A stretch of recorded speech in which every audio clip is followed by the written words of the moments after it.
Hi students.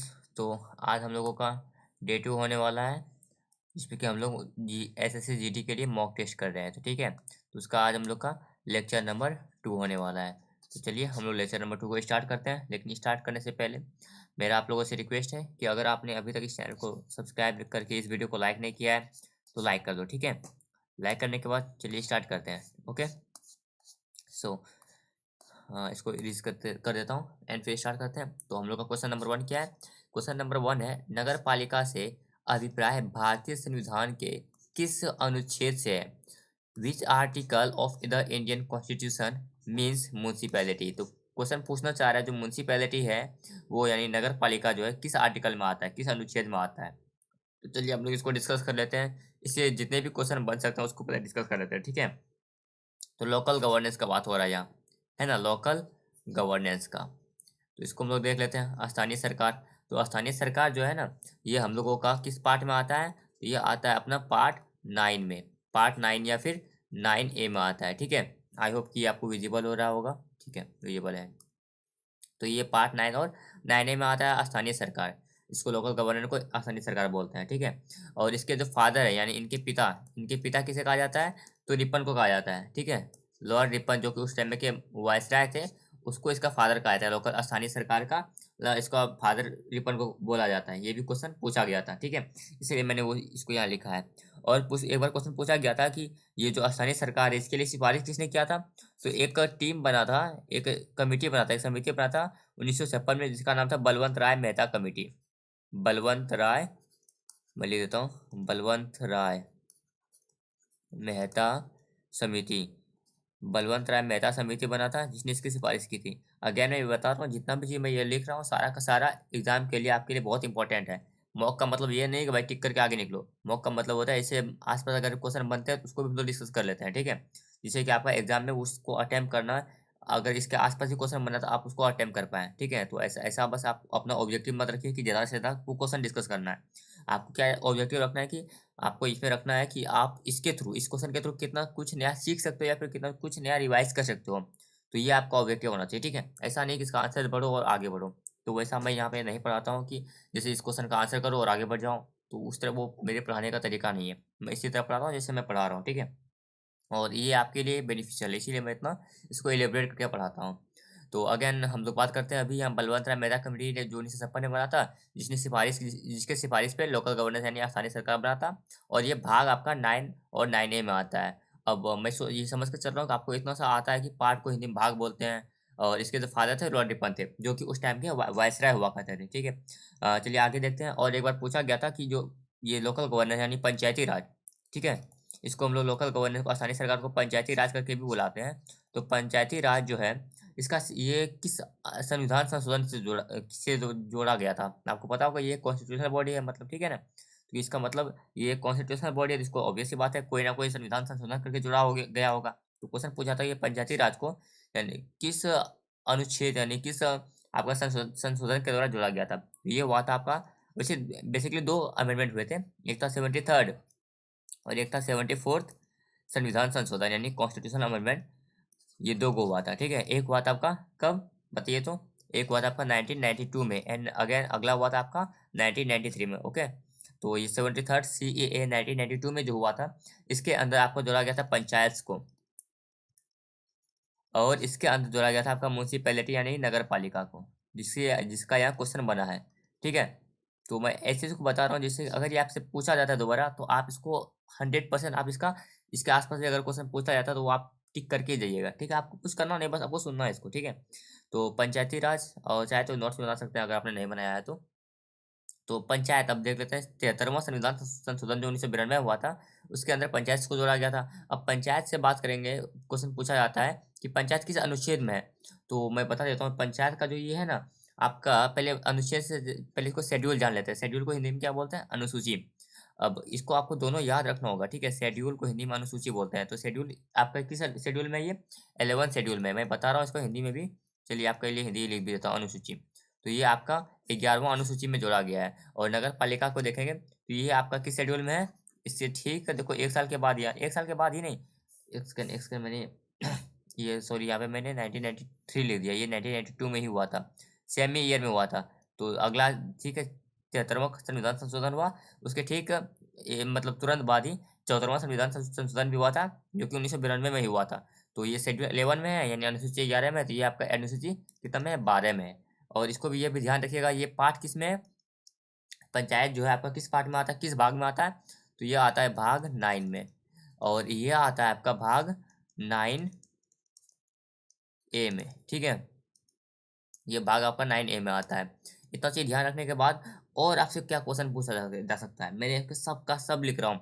और आपसे question पूछा जा सकता है कि ये जो पंचायत है इसका किस अनुच्छेद में, यानी किस आर्टिकल में है, किस आर्टिकल में है, यानी कि पूछा जाएगा, आपको हिंदी में इसका लिख देता हूँ, किस अनुच्छेद में है, ठीक है। तो ये आपका किस अनुच्छेद में आता है, ये आता है आपका आर्टिकल 243। इतना तो आपको ध्यान होगा, 243 यहाँ से भी आप देख सकते हैं, सब में 243 है, तो इससे अनुमान तो लग ही सकता है कि 243 में ही आता है। और ये भी जो आपका नगर पालिका भी जो है, ये भी आपका आर्टिकल 243 में ही आता है। अब यहाँ पे देखो, अगर आपका एक आता है ए से ओ तक, और ये आता है आपका पी से जेड तक, ठीक है। तो यहाँ से आप अनुमान लगा सकते हैं, यानी कि आपका पूछा था नगर पालिका का। देखिए अब इससे जो है मैंने आपको इतना चीज बता दिया जिससे आपका क्वेश्चन बाहर जाएगा ही नहीं। यही मेरे पढ़ाने का तरीका है, ठीक है। तो आपको अगर ये अच्छा लगा है तो आप क्या कर सकते हैं, इस चैनल को अभी तक अपने सब्सक्राइब नहीं किया, सब्सक्राइब कर लो और लाइक कर दो, ठीक है। जिससे कि इसी तरह हम लोग अपना इसको इस पूरे क्लास को कंटिन्यू रखेंगे। हाँ थोड़ा लंबा हो जाएगा तो फिर हम लोग इसको शॉर्ट में भी कर लेंगे। तो यहाँ पे इसका आंसर क्या हो जाएगा, देखो क से न, ये तो नहीं हो सकता, क्योंकि यहाँ नगर पालिका पूछा, ये तो आपका ये है पंचायत से, पंचायत के बारे में है। घ से न तो होगा, ये ऑप्शन ही गलत है। ये ख से प, ये भी ऑप्शन ही गलत है।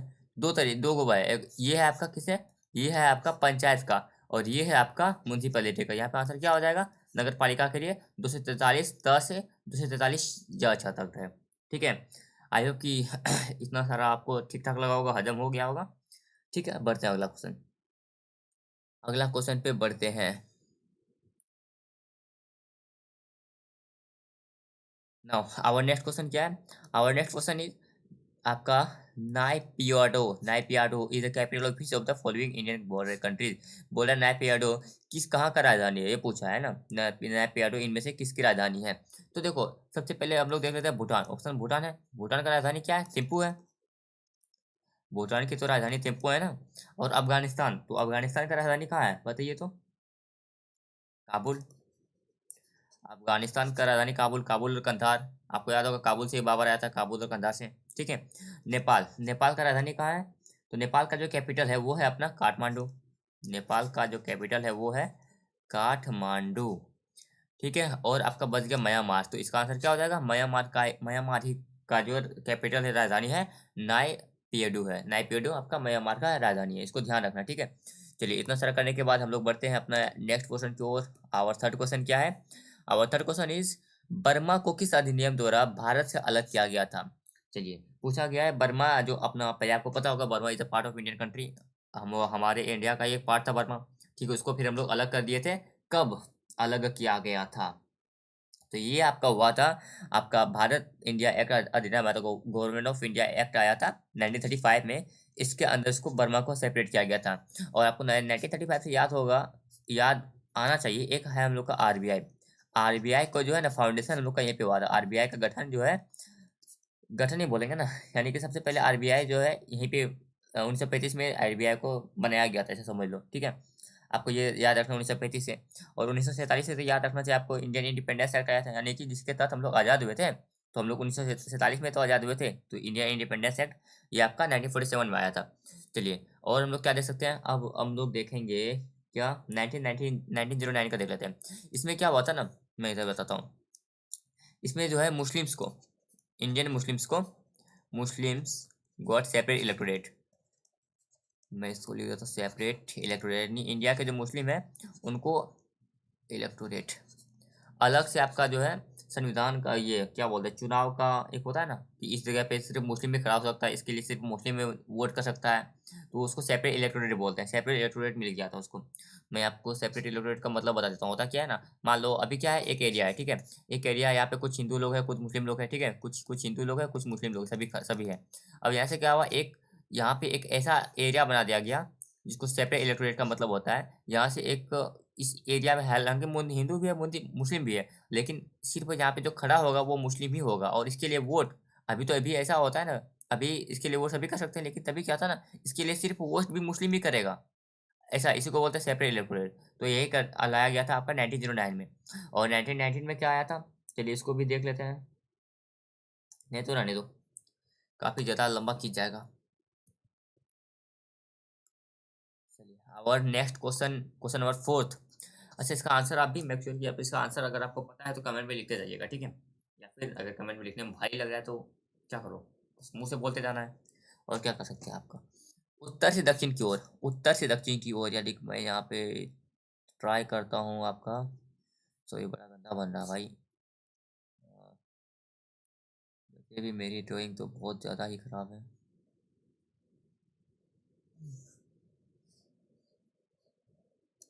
ये अपना इंडिया है। यहाँ पे आपका ये है, आपका हिमालय रेंज है, यहाँ से यहाँ तक है ना। इस का हिमालयन रेंज है। अब इस हिमालयन रेंज में अगर पूछा गया है कि नॉर्थ से साउथ चल रहे हैं, यानी उत्तर से दक्षिण चल रहे हैं, तो ये अपना नॉर्थ है, ये अपना साउथ है, ठीक है। तो आपको आइडिया लग गया होगा नॉर्थ से साउथ चल रहे हैं। अब नॉर्थ से साउथ चल रहे हैं, सबसे पहले क्या आता है, कौन सा रेंज आता है। तो नॉर्थ से जब हम लोग नॉर्थ से जब हम लोग साउथ चल रहे हैं, सबसे पहले क्या आता है आपका। मैं इसको मिटाता हूँ।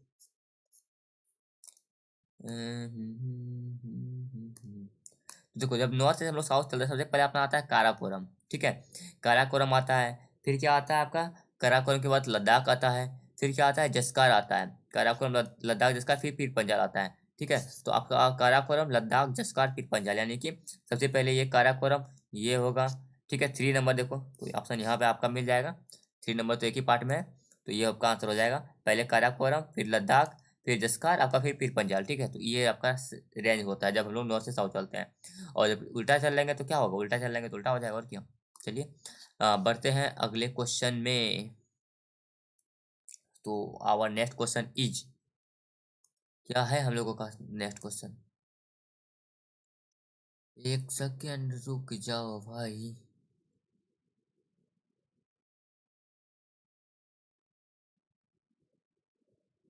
हम लोगों का नेक्स्ट क्वेश्चन है, चलिए, हम लोगों का नेक्स्ट क्वेश्चन है, भारत के राष्ट्रीय ध्वज का डिजाइन किसने तैयार किया था। तो भारत के राष्ट्रीय ध्वज का, आपका जो इंडियन का नेशनल फ्लैग है।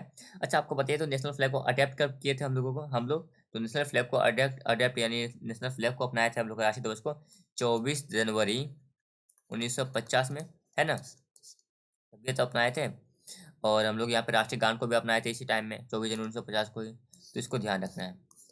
ध्यान रखने के बाद चलिए, पूछा क्या है कि हम लोग का नेशनल ध्वज है, यानी नेशनल फ्लैग जो है, इसका जो डिजाइन है किसने तैयार किया था। तो यहाँ पे एनी बेसेंट है। अब एनी बेसेंट से आपको क्या याद आना चाहिए, एनी बेसेंट से याद आना चाहिए कि ये पहली ऐसी महिला थी, फर्स्ट वुमेन थी, जिसने कि कांग्रेस का ये किया था, कांग्रेस की अध्यक्षता की थी। एनी बेसेंट ने सबसे पहली बार, पहले ऐसे महिला थी जिसने कि कांग्रेस का अधिवेशन किया था। और वो कौन सा, कांग्रेस का जो 1917 का अधिवेशन हुआ था, 1917 का जो सेशन हुआ था, उसकी अध्यक्षता की थी, ठीक है। और 1917 का सेशन जो हुआ था, उसमें पहली महिला बनी थी जिसने कि कांग्रेस का ये किया था, अध्यक्षता की थी। और सरोजिनी नायडू जो फर्स्ट इंडियन वुमेन थी, सरोजिनी नायडू जो है, इसको ध्यान रखने का, ये पहली महिला थी, लेकिन ये पहली इंडियन वुमेन, यानी कि पहली भारतीय महिला थी जिसने कि कांग्रेस का अध्यक्षा किया था। कांग्रेस का अध्यक्षा की थी कब, 1925 में, ठीक है। और यहाँ पे आपका ये तो विजय लक्ष्मी पंडित को हटाइए थे, और इसका यहाँ पे पिंगली वेंकैया है ना, पिंगली वेंकैया इसका आंसर होगा, जिसने कि भारत आपके अपना जो नेशनल फ्लैग का डिजाइन तैयार किया था, पिंगली वेंकैया ने। और अब यहाँ पे क्या क्या देख सकते हैं। और अब यहाँ पे देखो, पहली महिला थी 1917 में, और जिसने कि कांग्रेस का अध्यक्षता किया था। और सरोजिनी नायडू जो है पहली इंडियन वुमेन थी। और हम लोग देख लेते हैं फर्स्ट मुस्लिम, तो इसने आपका क्या था, जो third session of Indian Congress हुआ था ना, आईएनसी का थर्ड सेशन जो हुआ था, उसमें एक था बदरुद्दीन तैयब जी, बदरुद्दीन तैयब जी।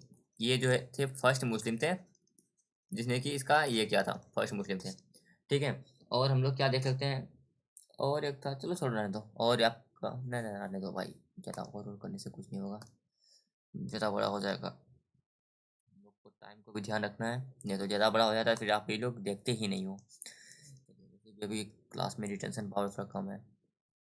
आईपीएल 2023 के 16वां संस्करण में सर्वाधिक रन पूछा है, सबसे ज्यादा रन किसने बनाया था, ये पूछा है।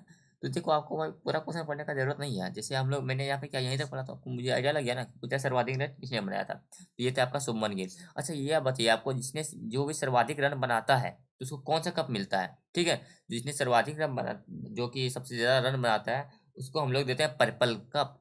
इसे हम लोग नहीं देते हैं, उसको मिलता है पर्पल कप। तो पर्पल कप भी किसे मिला ही होगा, शुभमन गिल को ही मिला होगा पर्पल कप। ठीक है, और हम लोग क्या देख सकते हैं, और एक एक सॉरी सॉरी सॉरी सॉरी यहाँ पर्पल नहीं होता है भाई, गलती हो गया। ये ऑरेंज कप दिया जाता है, जो कि सबसे ज्यादा रन बनाता है ना उसको हम लोग ऑरेंज कप देते हैं। और हम लोग पर्पल कप किसको दिए तब इसको भी देख लेते हैं। पर्पल कप ये अब लोगों को मिला है समी को, समी को मोहम्मद समी को पर्पल कप मिला है। ठीक है, ध्यान रखिएगा, भूलना नहीं है, ध्यान ही रखना है। ठीक है, बढ़ते हैं नेक्स्ट क्वेश्चन की ओर। विश्व का विख्यात तेल शोधक कारखाना अवदान, पूछ रहा है अवदान कहाँ है, जो कि वर्ल्ड का फेमस ऑयल रिफाइनरी है और ये है आपका ईरान में। कहाँ, ईरान में है आपका अबदान। चलिए बढ़ते हैं नेक्स्ट क्वेश्चन की ओर। Our next question is, our next question क्या है, हमारे संविधान में न्यायिक समीक्षा यानी कि जुडिशियल रिव्यू कहाँ से लिया गया है, ये पूछा है। तो जुडिशियल रिव्यू लिया गया है आपका अमेरिका से। और अमेरिका से क्या क्या लिए हैं हम लोग ये देख लेते हैं। अमेरिका से एक जुडिशियल रिव्यू लिए है ना, और हम लोग लिए हैं प्रियम्बल को। अब बहुत लोग बोलेंगे भाई प्रियम्बल होता क्या है, ये तो हमको समझे में नहीं आया। तो प्रियम्बल होता है आपका प्रस्तावना, ये होता है नहीं हिंदी में प्रस्तावना। ठीक है, फिर प्रस्तावना लिए हैं अमेरिका से। और क्या अमेरिका से लिए हैं, और हम लोग लिए हैं आपका फंडामेंटल राइट, FR, मतलब मौलिक कर्तव्य। मौलिक कर्तव्य हम लोग लिए हैं आपका अमेरिका से। ठीक है, और हम लोग क्या देखते हैं, और हम लोग लिए हैं प्रेसिडेंट का जो पद होता है ना, राष्ट्रपति का, राष्ट्रपति का पद, और हम लोग इसको इंग्लिश में लिखते हैं पोस्ट प्रेसिडेंट। और क्या क्या लिए हैं अमेरिका से, और एक लिए हैं इलेक्शन, चुनाव, किसका चुनाव, इलेक्शन ऑफ प्रेसिडेंट। प्रेसिडेंट का इलेक्शन भी हम लोग, इलेक्शन यानी चुनाव, राष्ट्रपति का चुनाव भी हम लोग अमेरिका से लिए, और इम्पीचमेंट भी अमेरिका से ही लिए हैं।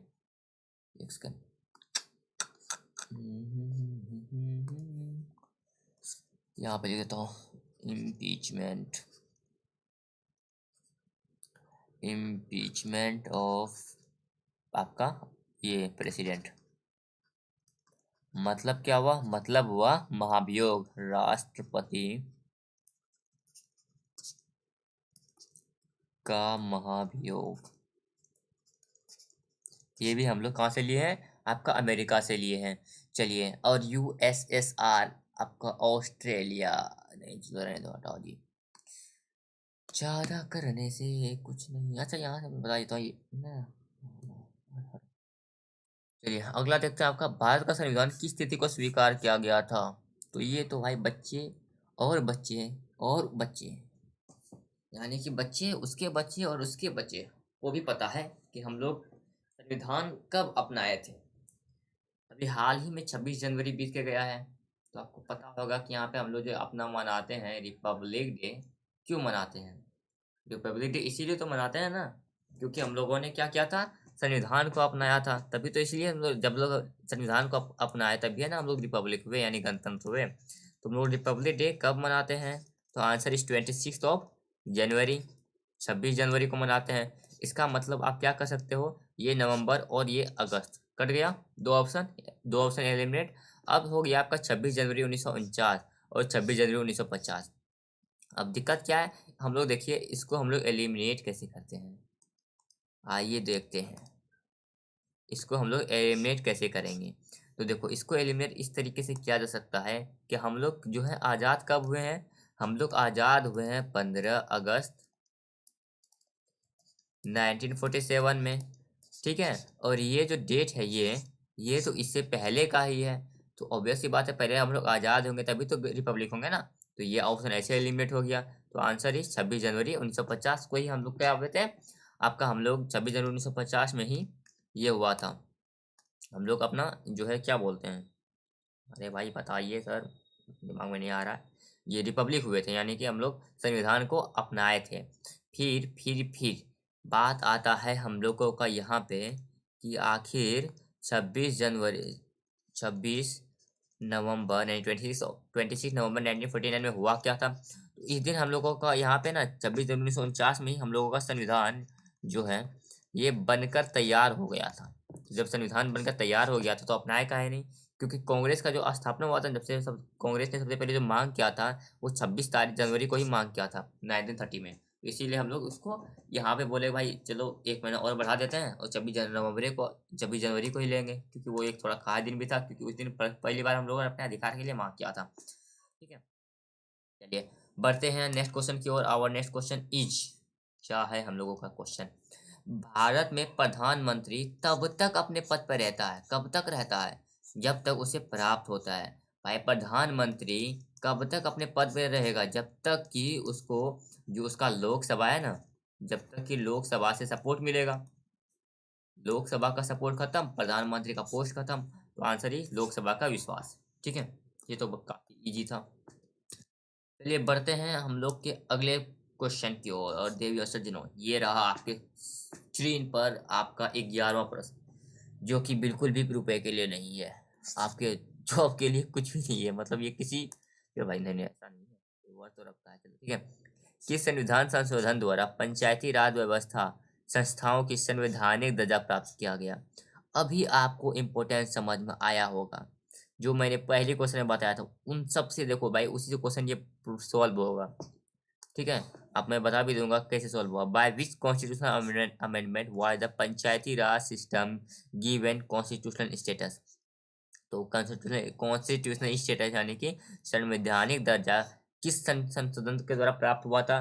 तो हम लोगों ने दो संशोधन करवाए थे, एक 73 एक 74। तो ये दोनों करवाए थे ना। और 73 में जैसे ये पंचायत बना था, 73 में पंचायती राज आया था ना, जो कि आपका 1952 में हुआ था, तो इसका आंसर क्या हो जाएगा, 73 हो जाएगा। तो इस तरह से देखा, इसीलिए मैंने उस तरह पढ़ाता हूँ जिससे कि आप ऐसे क्वेश्चन को एलिमिनेट कर पाए। अब मैं बता देता हूँ, ये 100% है कि आपसे अगर पंचायत से क्वेश्चन बना तो आपका उस कॉन्सेप्ट के थ्रू, मैंने जहाँ फर्स्ट क्वेश्चन में बताया था उसी से आपका 100% हो जाने वाला है। ठीक है, तो बढ़ते हैं हम लोगों के अगले क्वेश्चन की ओर। Our twelfth question, our twelfth question क्या है, एक सेकेंड बाबा।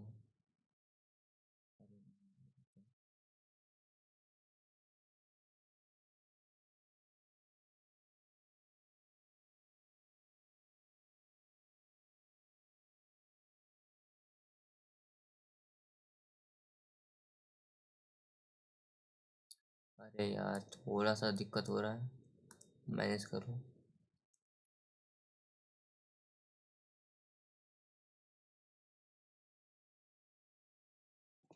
ठीक है, चलिए देखते हैं। और ट्वेल्थ क्वेश्चन क्या है, निम्नलिखित में से कौन सी रचना महात्मा गांधी से संबंधित नहीं है। मतलब पूछ रहा है कौन सा ऐसा रचना है जो कि महात्मा गांधी के द्वारा रचित नहीं है, महात्मा गांधी ने नहीं लिखा है। चलिए, माई एक्सपेरिमेंट विथ ट्रूथ, ये तो उनका जो है क्या है, ऑटोबायोग्राफी है, तो ये तो होगा ही। ठीक है, हरिजन ये भी उन्हीं की बुक है। द होली फैमिली और हिंद स्वराज, तो आप टिक्का लगाओ यानी तुक्का लगाओ। क्या ये हो, क्या ये, हाँ, क्या ये हो सकता है आपको आपका आंसर, नहीं, क्योंकि ये तो उसका ऑटोबायोग्राफी है, तो ये तो आंसर होगा नहीं। ठीक है, हरिजन ये भी आंसर होगा नहीं। और ये देखो यहाँ पे द होली फैमिली, ये कहीं ना कहीं हमको दिख रहा है ये नहीं हो सकता। अगर हमको टिक भी तुक्का भी लगाना होगा तो आप इसे देख सकते हो ना कि ये सब आपका कहीं ना, ये तो आपको इसको याद ही होगा, मैं एक्सपेरिमेंट उसका ऑटोबायोग्राफी है। और ये हरिजन इंडियन से बात हो रहा है, हिंद स्वराज भी इंडिया का है। तो यहाँ से आप इसका तुक्का अगर लगा सकते हो तो मेरे हिसाब से तो यही आप तुक्का लगाते हैं। ठीक है, मुझे ऐसा लग रहा है अगर आप तुक्का लगाते हैं ना तो ये तुक्का लगाते हैं। कहीं आप एक बार कमेंट करके बताइएगा तो मैं सही सोच रहा हूँ कि नहीं। चलिए, ये जो द होली फैमिली है ना, ये लिखा है किसने, चले भाई, ये किसने लिखा है बताइए तो। ये लिखा है आपका कार्लमैन ने, किसने लिखा है, और फ्रेडरिक एडमंड ने। छोड़ो भाई किसने भी लिखा है, ये पूछा थोड़ी आता है। ये आपका लिखा है कार्लमैन ने, कार्लमैन एंड फ्रेडरिक ने लिखा है। ठीक है, हाँ रहने दो ना, इसको आपको कौन सा याद करना है नाम जान के। बस आपको ध्यान रखना है कि माई एक्सपेरिमेंट टू हरिजन और हिंद स्वराज किसकी ने लिखा है? तो महात्मा गांधी ने लिखा है, जिसमें से माई एक्सपेरिमेंट विद ट्रूथ जो है ना, ये है आपका माई एक्सपेरिमेंट विद ट्रूथ, ये ऑटोबायोग्राफी है। मतलब इसको क्या बोलते हैं हिंदी में? आत्म संबंध है कुछ। ऑटोबायोग्राफी को क्या बोलते हैं? उपन्यास नहीं, अरे यार ये हिंदी ऑटोबायोग्राफी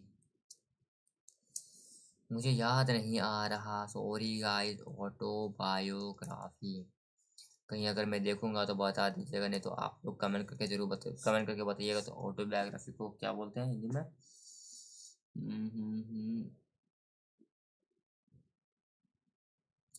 अरे यार नहीं आ रहा भाई, सॉरी। ठीक है, बढ़ते हैं आवर नेक्स्ट क्वेश्चन की ओर। तो हम लोगों का नेक्स्ट क्वेश्चन है, क्या है हम लोगों का नेक्स्ट क्वेश्चन? निम्नलिखित में से कौन सी पुस्तक श्री मुल्कराज आनंद ने लिखी है? तो श्री मुल्कराज आनंद ने कौन सा पुस्तक लिखा है? ये क्वेश्चन पूछ रहा है आपसे, मुल्कराज आनंद। ठीक है, which of the following books is are written by Mulkraj Anand? तो Coolie, the barber trade union, two leaves and a bud यानी कि पॉटर यानी Coolie, the barber and trade union और टू लिस्ट एंड बर्ड, ये तीनों बुक मुल्कराज आनंद जी का ही है। तो आंसर क्या हो जाएगा आपका? उपरोक्त सभी, ये आपका आंसर हो जाएगा। ठीक है, चलिए नेक्स्ट क्वेश्चन की ओर बढ़ते हैं हम लोग। नेक्स्ट क्वेश्चन की ओर, और नेक्स्ट क्वेश्चन इज SEZ यानी सेज। पूछ रहा है सेज का पूरा रूप क्या होता है? तो S फोर होता है आपका स्पेशल, क्या होता है? स्पेशल। E फोर होता है इकोनॉमिक, E फोर होता है इकोनॉमिक, एंड Z फोर होता है जॉन। अब मैं बताता हूँ आपको इसका तुक्का कैसे लगाते हैं, तुक्का लगाने का तरीका।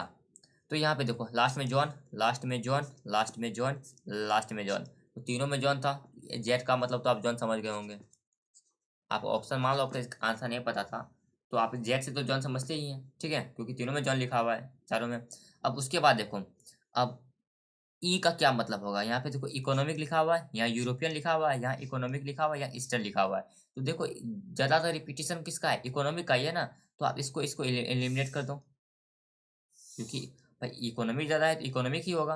अब यहाँ पे आपका सदर्न, यहाँ स्पेशल। अब इन दोनों में आपका तुक्का लगाना था, लेकिन इसमें भी आप ऐसे ही तुक्का नहीं लगाओगे। देखो एस से अब क्या ज़्यादा है, मतलब मेरा कहने का मतलब जिसका रिपीटेशन ज़्यादा वही आपका आंसर बनता है। तो ई से आपका हो गया इकोनॉमिक। मैं आपको तुक्का लगाना सिखा रहा हूँ, ये बहुत अच्छा वेल तरीका है, मैं ऐसे नहीं बता रहा हूँ। Z for John, E for economic. कैसे इकोनॉमिक लिए? क्योंकि यहाँ देखो, यहाँ इकोनॉमिक है, एक इकोनॉमिक का एक वोट हुआ, यूरोपियन अलग है, इकोनॉमिक का फिर ईस्टर्न है, मतलब इकोनॉमिक दो बार रिपीट किया है, तो इसका आंसर इकोनॉमिक होगा। मतलब ऐसा 100% नहीं होता है, 90% चांस होता है कि इकोनॉमिक होगा। ठीक है, अब एस से क्या होगा? Southern, south, special, special. तो देखो स्पेशल दो बार रिपीट है ना, तो आपका यहाँ से आपको एस से स्पेशल हो जाता। यहाँ से आप लगा सकते थे एस फोर स्पेशल, मतलब इसका रिपीटेशन ज़्यादा है, तो यहाँ से आपका स्पेशल इकोनॉमिक जोन। ऐसे, ये ऐसे मैं नहीं बता रहा हूँ, ये तुक्का लगाने का तरीका सच में अच्छा होता है। अगर आपको कभी तुक्का लगाना हो तो ऐसे लगाना। चलिए यहाँ पे लगाता हूँ, ठीक है। अब यहाँ पे देखो SAARC, SAARC है। तो यहाँ पे एस से देखो, यहाँ पे साउथ है, यहाँ पे भी साउथ है, यहाँ पे साउथ है, यहाँ पे सऊदी है, खत्म। ये ऑप्शन तो ऐसे खत्म हो गया। ठीक है, अब ए से देखते हैं, अमेरिकन, एशियन, अफ्रीकन, अरेबियन। अब इसमें देखो सब अलग अलग है, यहाँ पे हम लोग को थोड़ा सा कंफ्यूजन होगा। और हम लोग फिर से ए देख लेते हैं, एसोसिएशन, एसोसिएशन, एसोसिएशन, एसोसिएशन, ये तो फिक्स है। R, regional, regional, regional, regional. C, corporation, corporation, corporation, corporation, corporation. ठीक है, तो यहाँ पे हमको तुक्का लगाना है। अब तुक्का किस पे लगेगा? अमेरिकन, एशियन, अफ्रीकन, ये इन्हीं तीनों पे तुक्का लगेगा। तो इसमें आप थोड़ा सा कंफ्यूज हो जाएंगे। इसका आंसर होगा आपका south Asian association for regional cooperation. क्या होगा? मैं लिख देता हूँ, साउथ, एस फॉर साउथ, फिर ए फॉर आपका एशियन होगा, साउथ एशियन, और बाकी तो ये है ए आर से, मतलब association for regional corporation, cooperation. ठीक है, बढ़ते हम लोग अपने अगले क्वेश्चन की ओर। अगला क्वेश्चन क्या है? अगला है आपका, मानचित्र में पर्वत और पहाड़ को दर्शाया जाता है। मैं यहाँ पे एक और ऑप्शन ऐड कर देता हूँ, वो है अपना ब्राउन, यानी कि भूरा। तो लाल रंग से नहीं, ब्लू रून नहीं। आंसर आपका मैंने जब यहाँ पे लिख के दिया है तो बता ही देता हूँ, इसका आंसर हो जाएगा आपका ब्राउन रंग से। ठीक है, ब्राउन रंग से आपका इंडिकेट किया जाता है। चलिए बढ़ते हैं इसमें अगला क्वेश्चन की ओर। यहाँ पे मैं बहुत ज़्यादा ये नहीं कर रहा हूँ, डीप में नहीं जा रहा हूँ, क्योंकि यहाँ पे मुझे डीप में बताने के लिए कुछ है ही नहीं। बोल रहा है सिल्क का सबसे बड़ा उत्पादक देश कौन है? तो ये है आपका चाइना। चाइना जो है सिल्क का सबसे बड़ा उत्पादक देश है। ठीक है। और चाइना से याद रखना है कि ये कॉटन का भी, यानी कि सूती वस्त्र, सूती सूती बोलेंगे ना, सूती का भी सबसे बड़ा, यानी कॉटन का भी सबसे बड़ा एक्सपोर्टर है। उत्पादन ये है आपका, प्रोड्यूसर है और एक्सपोर्टर भी है। ठीक है। और इंडिया का बात करेंगे तो इंडिया में है आपका कौन कौन चीज़ हम लोग एक्सपोर्ट कर देते हैं। सबसे पहले इंडिया में सबसे ज़्यादा प्रोड्यूस होता है वो आपका मिल्क, हम लोग एक्सपोर्ट भी करते हैं। अब सीधा सा बात है, जिसका हम लोग प्रोड्यूस ज़्यादा करेंगे उसी को एक्सपोर्ट ज़्यादा करेंगे ना। तो एक तो मिल्क हो गया, दूध। और आपको ध्यान रखना है मिल्क से, और हम लोग पल्सेस भी, यानी दाल, पल्सेस मैं लिख देता हूँ हिंदी में, तो हिंदी वाले गुस्सा हो जाएगा। दूध, दाल, और आपको ध्यान रखना है एक तो जूट। अब जूट का हिंदी जूटे होता है, तो इसको नहीं पूछना है। ये सब इंडिया का। ठीक है। अरे यार क्या दिक्कत है, माइक के खोलो यार, रुको उसको लगाने दो। चलिए अगला क्वेश्चन की ओर बढ़ते हैं। और next question is, next question क्या है? कारगिल युद्ध के समय पाकिस्तान का प्रधानमंत्री कौन था? बेनजीर भुट्टो, परवेज प्रयोग नवाज। पाकिस्तान जो कारगिल युद्ध हुआ था, कब हुआ था कारगिल युद्ध? कारगिल युद्ध आप बताइए तो कब हुआ था? हम्म हम्म हम्म। ये हुआ था आपका जुलाई 1999 में। किसके किसके बीच? एक तो अपना एक तरफ था इंडिया, दैट इज भारत, और ये था आपका पाकिस्तान। अच्छा ये बताइए, इंडिया दैट इज भारत ये कहाँ लिखा हुआ है? ये आपका आर्टिकल, फर्स्ट आर्टिकल यही है ना। आर्टिकल पहला में ही वही है कि इंडिया यानी भारत, और आपका कोई बहुत सारा हिंदुस्तान वगैरह कुछ लिखा हुआ नहीं। आर्टिकल 1 में इंडिया दैट इज भारत। ठीक है। चलिए बढ़ते हैं नेक्स्ट क्वेश्चन की ओर। So our next question is, अरे भाई, आवर नेक्स्ट क्वेश्चन है, जंप बॉल शब्द निम्नलिखित में से किससे संबंधित है? तो जंप बॉल आपका संबंधित है बेसबॉल, एक सेकंड यार, अरे यार,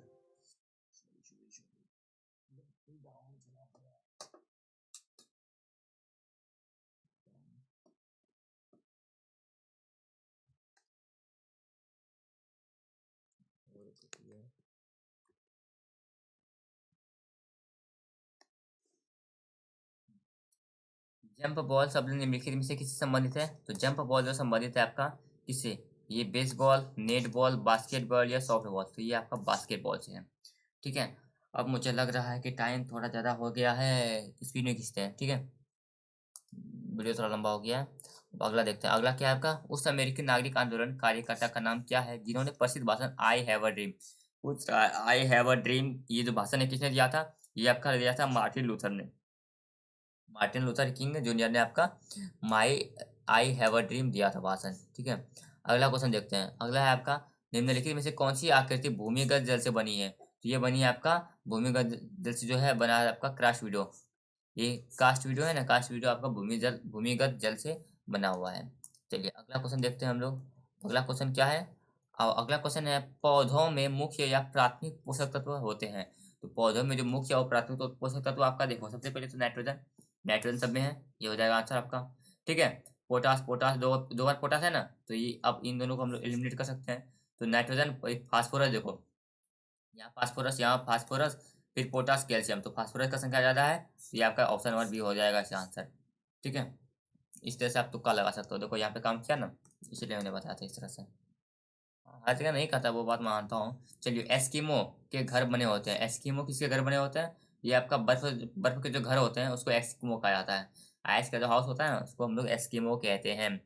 चलिए अगला क्वेश्चन देखते हैं। अगला क्वेश्चन है आपका, दिल्ली से पहले भारत की राजधानी क्या थी? दिल्ली से पहले भारत की राजधानी थी कलकत्ता। ठीक है। इसीलिए हम लोग जो है, जब हम लोग का सुप्रीम कोर्ट बना, सुप्रीम कोर्ट नहीं, ये आपका रिजर्व बैंक ऑफ इंडिया बना था, वो कलकत्ता में बना था। और पहला जो कोर्ट है हम लोगों का, जो हाई कोर्ट बोलो या फिर कोर्ट बोलो, वो भी आपका कलकत्ता में ही बनाया गया था। ये रीजन है। चलिए अगला क्वेश्चन देखते हैं, लास्ट क्वेश्चन। लास्ट क्वेश्चन क्या है? राष्ट्रपति लोकसभा के सदस्य में निम्न निम्न को प्रतिनिधित्व देने के लिए नामित कर सकता है। तो राष्ट्रपति जो है किसको प्रतिनिधित्व आपका जो है, president could nominate the following member of Lok Sabha to represent him. अब देखो, ये जो प्रेसिडेंट जो आपको नॉमिनेट कर सकता है खुद को रिप्रेजेंट करने के लिए, वो कौन होता है? वो होता है एंग्लो इंडियन। हालाँकि अभी तो इसको बैन खत्म कर दिया गया है इसको, ठीक है? तो ये था हम लोगों का आज का मॉक टेस्ट। आप बताइएगा कि 25 में आपका क्या स्कोर रहा, ठीक है? और अगर आपको ये मॉक टेस्ट यूज़फुल लगा है, ठीक है? तो आप क्या कर सकते हो, ऐसे ही मॉक टेस्ट देने के लिए आप इस चैनल को सब्सक्राइब कर लो, ठीक है? और वीडियो को लाइक कर दो, क्योंकि आपके इस लाइक से क्या होगा कि हम लोग को सपोर्ट मिलता है। और आपका चैनल का अभी जो है ना, मेरा चैनल थोड़ा डाउन चल रहा है, चैनल डाउन चल रहा है। और इसे हम लोग अब कैसे कर सकते हैं? बस आपकी मदद से। और आप इसे अब कैसे कराओगे? शेयर करके दोस्तों के साथ शेयर कर दो यार। और क्या, चैनल थोड़ा डाउन चल रहा है अभी, थोड़ा नहीं, अच्छा खासा डाउन चल रहा है।